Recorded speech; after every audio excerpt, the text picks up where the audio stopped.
हर हर महादेव। ओम नमः शिवाय।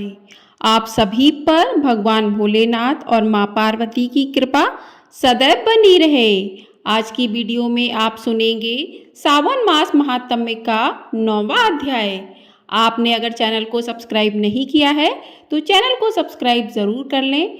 आपको हमारे चैनल पर सावन मास में प्रत्येक दिन सावन मास की कथा और सावन महात्म्य की कथाएं सुनाई जा रही हैं, तो चैनल को सब्सक्राइब जरूर कर लें। तो चलिए आज की वीडियो शुरू करते हैं। अध्याय शुरू करने से पहले भगवान भोलेनाथ का ध्यान करते हैं। ओम नमः शिवाय। जय शिव शंभू। तो चलिए अध्याय को शुरू करते हैं। आज के अध्याय में शुक्रवार जीवंतिका व्रत की कथा का वर्णन किया गया है। ईश्वर बोले कि हे सनत कुमार, इसके बाद अब मैं शुक्रवार व्रत का आख्यान कहूँगा, जिसे सुनकर मनुष्य संपूर्ण आपदा से मुक्त हो जाता है। लोग इससे संबंधित एक प्राचीन इतिहास का वर्णन करते हैं। पांड्य वंश में उत्पन्न एक सुशील नामक राजा था। अत्यधिक प्रयत्न करने पर भी उसे पुत्र प्राप्त नहीं हो रहा था। उसकी सर्वगुण संपन्न सुकेसी नामक भार्या थी। जब उसे संतान ना हुई तब वह बड़ी चिंता में पड़ गई। तब स्त्री स्वभाव के कारण अति साहसयुक्त मन वाली उसने मासिक धर्म के समय प्रत्येक महीने में वस्त्र के टुकड़ों को अपने उदर पर बांधकर उदर को बड़ा बना लिया और अपनी प्रसूति का अनुकरण करने वाली किसी अन्य गर्भवती स्त्री को ढूंढने लगी। भावी देव योग से उसके पुरोहित की पत्नी गर्भवती थी। तब कपट करने वाली राजा की पत्नी ने किसी प्रसव कराने वाली को इस कार्य में लगा दिया और उसे एकांत में बहुत सारा धन देकर वह रानी चली गई। उसके बाद रानी को गर्भवती जानकर राजा ने उसका पुंसवन और अनवलोकन संस्कार किया। 8वां महीना होने पर शिवांतोनयन संस्कार के समय राजा अत्यंत हर्षित हुए। इसके बाद उस पुरोहित पत्नी का प्रसव काल सुनकर वह रानी भी उसी के समान सभी प्रसव संबंधी चेष्टाएं करने लगी। पुरोहित की पत्नी चूंकि पहली बार गर्भवती थी, अतः प्रसूति कार्य के प्रति वह अनभिज्ञ थी और केवल प्रसव कराने वाली दाई के ही कहने में स्थित थी। तब उस दाई ने पुरोहित पत्नी के साथ छल करते हुए उसके नेत्रों पर पट्टी बांधी और प्रसव के समय उसके पैदा हुए पुत्र को किसी के हाथ से रानी के पास पहुंचा दिया। इस बात को कोई भी नहीं जान सका। उसके बाद रानी ने उस पुत्र को लेकर यह घोषित कर दिया कि मुझे पुत्र रत्न की प्राप्ति हुई है। इन सब के बाद दाई ने पुरोहित की पत्नी के आंखों की पट्टी खोल दी। दाई अपने साथ मांस का एक पिंड लाई थी और उसने वह उसे दिखा दिया। फिर उसके सामने आश्चर्य तथा दुख प्रकट करने लगी कि यह कैसा अनिष्ट हो गया और कहने लगी कि अपने पुरोहित पति से इसकी शांति जरूर करवा लेना। कहने लगी कि संतान नहीं हुई कोई बात नहीं, पर तुम जीवित हो यह अच्छी बात है। इस पर पुरोहित पत्नी को अपने प्रसव के स्पर्श चिंतन से बहुत संदेह हुआ। ईश्वर बोले कि राजा ने पुत्र जन्म का समाचार सुन जात कर्म संस्कार कराया और ब्राह्मणों को हाथी घोड़े तथा रथ आदि प्रदान किए। राजा ने कारागार में पड़े सभी कैदियों को प्रसन्नता पूर्वक मुक्त करा दिया। उसके बाद राजा ने सूतक के अंत में नाम कर्म तथा अन्य सभी संस्कार किए। उन्होंने पुत्र का नाम प्रियव्रत रखा। हे सनत कुमार, श्रावण मास के आने पर पुरोहित की पत्नी ने शुक्रवार के दिन भक्ति पूर्वक देवी जीवंतिका का पूजन किया। दीवार पर अनेक बालकों सहित देवी जीवंतिका की मूर्ति लिखकर पुष्प तथा माला से उनकी पूजा करके गौतम की पीठी के बनाए गए 5 दीपक उनके सम्मुख उसने जलाए और स्वयं भी गोधूम का चूर्ण भक्षण किया और उनकी मूर्ति पर चावल फेंका और कहा कि हे जीवंती, हे करुणादेव, जहाँ भी मेरा पुत्र विद्यमान हो आप उसकी रक्षा करना। यह प्रार्थना करके उसने कथा सुनकर यथाविधि नमस्कार किया। तब जीवंतिका की कृपा से वह बालक दीर्घायु हो गया और वे देवी उसकी माता की श्रद्धा भक्ति के कारण दिन रात उस बालक की रक्षा करने लगी। इस प्रकार कुछ समय बीतने पर राजा की मृत्यु हो गई। तब पितृभक्त उनके पुत्र ने उनकी पारलौकिक क्रिया संपन्न की। इसके बाद मंत्रियों तथा पुरोहितों ने प्रिय व्रत को राज्य पर अभिषिक्त किया। तब कुछ वर्षों तक प्रजा का पालन करके तथा राज्य भोग कर वह पितरों के ऋण से मुक्ति के लिए गया जाने की तैयारी करने लगा। राज्य का भार वृद्ध मंत्रियों पर भक्ति पूर्वक सौंपकर और स्वयं के राजा होने का भाव त्याग कर उसने कार्पटिक का वेश धारण कर लिया और गया के लिए प्रस्थान किया। मार्ग में किसी नगर में किसी गृहस्थ के घर में उन्होंने निवास किया। उस समय उस गृहस्थ की पत्नी को प्रसव हुआ था। इसके पहली षष्ठी देवी ने उसके 5 पुत्रों को उत्पन्न होने के 5वें दिन मार दिया था। यह राजा भी उस समय 5वें दिन ही वहां गया हुआ था। रात में राजा के सो जाने पर उस बच्चे को ले जाने के लिए षष्ठी देवी आईं। जीवंतिका देवी ने उस षष्ठी देवी को यह कहकर रोका कि राजा को लाग कर मत जाओ। तब जीवंतिका के कहने पर वह षष्ठी जैसे आई थी वैसे ही वहां से चली गई। इस प्रकार उस गृह स्वामी ने उस बालक को 5वें दिन जीवित रूप में प्राप्त किया।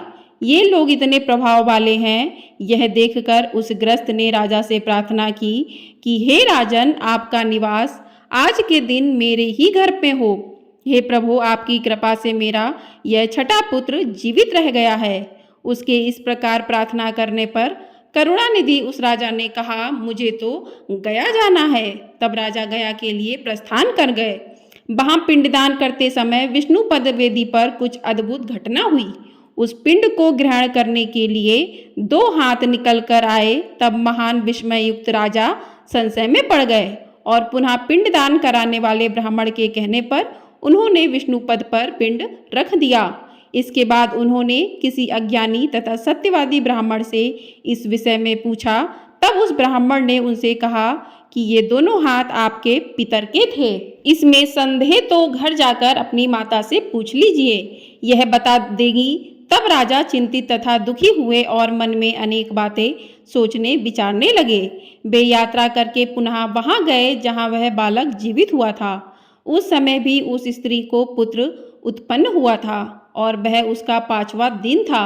वह जो दूसरा पुत्र हुआ था उसे लेने रात में फिर वही षष्ठी देवी आईं। तब जीवंतिका के दोबारा रोके जाने पर उस षष्ठी देवी ने उनसे कहा, इसका ऐसा क्या कृत्य है अथवा क्या इसकी माता तुम्हारा व्रत करती हैं जो तुम दिन रात इसकी रक्षा करती हो। तब षष्ठी का यह वचन सुनकर जीवंती ने धीरे से मुस्कुराकर इसका सारा कारण बताया। उस समय राजा शयन का बहाना बनाकर वास्तविकता जानने के लिए जाग रहा था।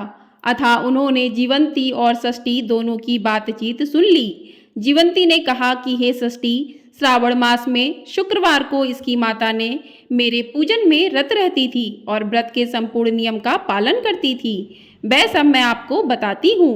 वह हरे रंग का वस्त्र तथा कंचुकी नहीं पहनती और हाथ में उस रंग की चूड़ी भी नहीं धारण करती।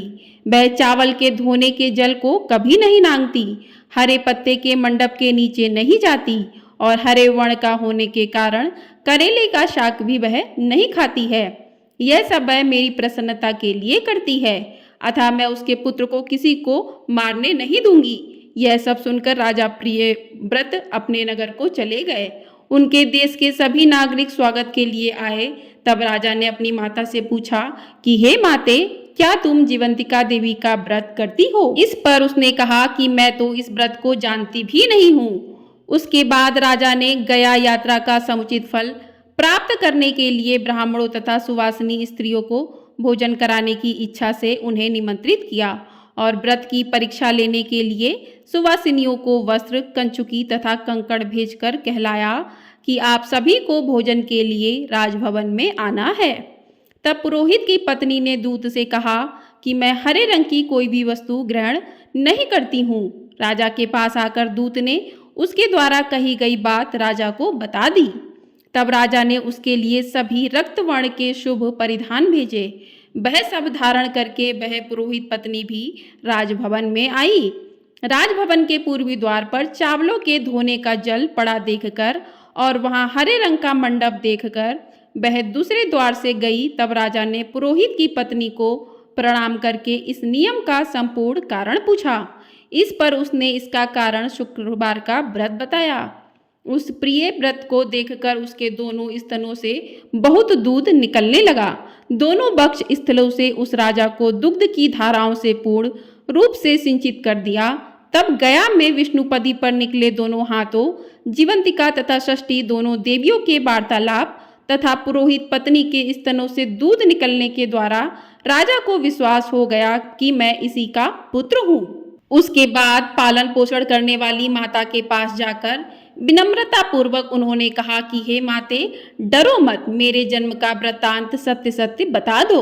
यह सुनकर सुंदर केशों वाली रानी ने सब कुछ सच सच बता दिया। तब प्रसन्न होकर उन्होंने जन्म देने वाले अपने माता पिता को नमस्कार किया और संपत्ति से वृद्धि को प्राप्त कराया। वे दोनों भी परम आनंदित हुए। एक दिन राजा प्रियव्रत ने रात में देवी जीवंती से प्रार्थना की कि हे जीवंती, मेरे पिता तो ये हैं। तो फिर गया में वे दोनों हाथ कैसे निकल आए थे? तब देवी ने स्वप्न में आकर इस संशय का नाश करने वाला वाक्य कहा कि हे प्रियव्रत, मैंने तुम्हें विश्वास दिलाने के लिए ही यह माया की थी, इसमें संदेह नहीं है। हे सनत कुमार, यह सब मैंने आपको बता दिया। श्रावण मास में शुक्रवार के दिन इस व्रत का अनुष्ठान करके मनुष्य सभी मनोरथों को प्राप्त कर लेता है। बोलिए हर हर महादेव। इस प्रकार श्री स्कंद पुराण के अंतर्गत ईश्वर सनत कुमार संवाद में श्रावण मास महात्म्य में शुक्रवार जीवंतिका व्रत कथन नामक 9वां अध्याय पूर्ण हुआ। बोलिए भगवान शिव शंकर की जय। बोलिए माँ पार्वती की जय। तो इस प्रकार से 9वां अध्याय पूर्ण होता है। आप सभी पर भोलेनाथ की कृपा सदैव बनी रहे। आपको हमारे चैनल पर इसी प्रकार से सावन महात्म्य की सभी कथाएं प्रतिदिन सुनाई जाएंगी। तो आपने यदि चैनल को सब्सक्राइब नहीं किया है तो चैनल को सब्सक्राइब अवश्य कर लें। आप इन कथाओं को प्रतिदिन सुनकर भगवान भोलेनाथ की कृपा प्राप्त कर सकते हैं। तो कमेंट बॉक्स में हर हर महादेव, ओम नमः शिवाय अवश्य लिखिएगा।